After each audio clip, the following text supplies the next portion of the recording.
Olá, meus amigos, você vai assistir mais um corte do podcast Papo Informativo. Não se esqueça de se inscrever em nosso canal, ativar o sininho de notificação e deixar o seu like. E compartilhe para os amigos assistir este vídeo. Nossa história ali em 2008, e eu comecei a entender opinião pública, né? Aí é aquela história, eu tenho a base matemática, eu conheço a matemática que está por trás. Eu conheço os conceitos estatísticos que estão por trás, né? Eu conheço a estatística, como ela é aplicada em campo. E eu conheço a opinião pública, porque eu passei a estudar a opinião pública nesses anos todos. Então, são 14 anos eu estudando. Então, eu sei o que mexe numa campanha e o que não mexe. Então, por exemplo, no domingo do primeiro turno, eu sabia que João ganhava. E você disse a mim... Mas ganhava no primeiro ou ia pro segundo? Não, no domingo do primeiro turno, eu sabia que João ganharia. Os dois turnos? Já ganharia. Então, nada que fizesse ali no segundo turno você acha que nem o republicanos mudaria. vindo, aquela coisa toda? Nada. Isso é a maior balela. Também acho, concordo com do você. mundo. Ali em 2014, eu cheguei para fazer um trabalho que salvou a campanha de Ricardo, muito embora tenha um cara muito bom, tinha um cara muito bom lá, mas os caras estavam patinando. E aí o segundo escalão de Ricardo me descobriu. Aí foi o pavimento das estratégias que eu lancei que conseguiu dar a eleição, possibilidade, né? de segundo turno. Que foi em 20... Segundo turno. Não, mas segundo turno. Ir pro segundo turno, que foi contra Zé Maranhão. Ele poderia perder... No primeiro já. Primeiro. Ali em 2014. 14 contra Cássio. 2014. Que ele perdeu para Cássio. Foi Cássio. Cássio ganhou. Cássio ganharia Cássio a eleição ganhar no primeiro turno. Foi Eu sei que foi no dia 20 de setembro você foi que contratado. passou a ter segundo turno. De tão precisa que as pesquisas foram naquele ano. E aí eu disse para os caras, vai ganhar com mais de 100 mil votos. Quando virou Precisa pro segundo, né? de coligação. Gastaram aí, eu acho que uns 8 milhões com esrego, que nem precisava. Verdade, quando ele Que Michel já tava- Temer veio. Tu acha que a vinda de Vitalzinho não influenciou? Desequilibraria, não. Se Zé Maranhão tivesse Zero. ido pro lado de Cássio, tu acha que ele não tinha? Mas Zero. O que as pessoas não entendem é que as migrações, vamos dizer, as macro-migrações, vou chamar assim, termo que eu estou criando agora, as macro-migrações, elas já têm um percentual definido, um coeficiente percentual definido. Então, nada que você se movimente vai conseguir mudar o cenário de segundo turno. Por exemplo, foi difícil eu conversar com a campanha que eu estava conversando para dizer para os caras, a gente tem que trabalhar no primeiro turno para o segundo. É difícil para as pessoas entenderem isso. Mas é assim que funciona. E como você trabalhar? Aí tem uns segredos ali que as pessoas...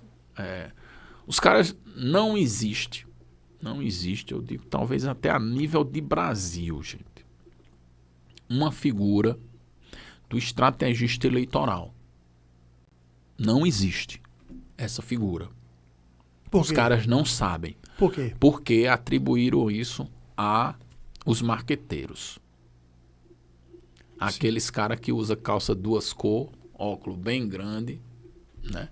Às vezes Lucas raspa- Salles da vida. Vamos usar Raspa- cores, vamos botar uma foto É, pra Você botar. acha que aí os caras ganham a fama. o Duda Lucas Salles da Mendonça...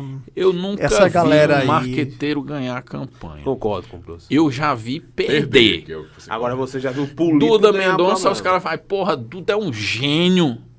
Duda é um gênio. Aí Duda Mendonça anda com Lula, chega no final, passa 2 dias, só pega o trabalho, e no final ele diz assim, pronto, minha conclusão, deixem Lula ser Lula.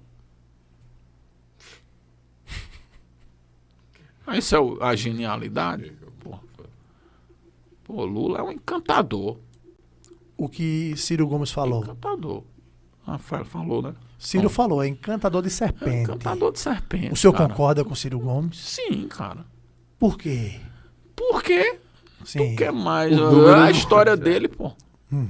Vê a história dele. Como é que o senhor vê essa questão aí do marketing que o senhor falou de Bolsonaro? O senhor disse que o marqueteiro dele no primeiro turno merecia uma pizza. Antes do professor comentar, professor, nessa linha de Ricardo, quais foram os erros também cometidos na pré e até o primeiro turno pela equipe de Bolsonaro? Você diz agora? Agora, Sim. na eleição. Ou você acha que também que a gente vai. Quando a gente comenta isso, a gente fala muito da pandemia, né? Porque eu tenho que medir assim um pouco das coisas, né? Sim, professor, fazer isso. Eu tenho que dar Até para lei privada. Tem gente aqui perguntando aqui qual é a fórmula para o senhor chegar a um número tão exato. Pessoal, tenham calma que a gente vai chegar lá, mas ele não vai dizer o segredo Não, aí, dele. minha gente, aí a consultoria ele Não, cobra, eu viu? vou- A empresa. Não, eu vou dizer algumas coisas. Vai dar só uns bizus. vou dar uns Vamos bizus. lá, para a questão de Bolsonaro. Pronto, vamos lá. A questão do Bolsonaro, né? Primeiro, a turma que se mexeu com o Bolsonaro era uma turma assim, que eles têm o know-how do movimento político. O movimento político deles é muito bom, certo? No entanto, em termos de estratégia eleitoral, isso eu disse já em programas há um ano, pelo menos, eles eram zero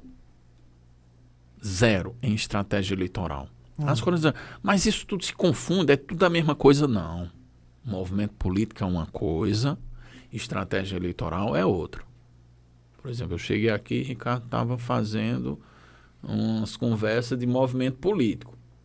Mas se ele não tiver a estratégia eleitoral, que é como ele afinar o projeto dele com a opinião pública, não adianta. Isso. Não rola.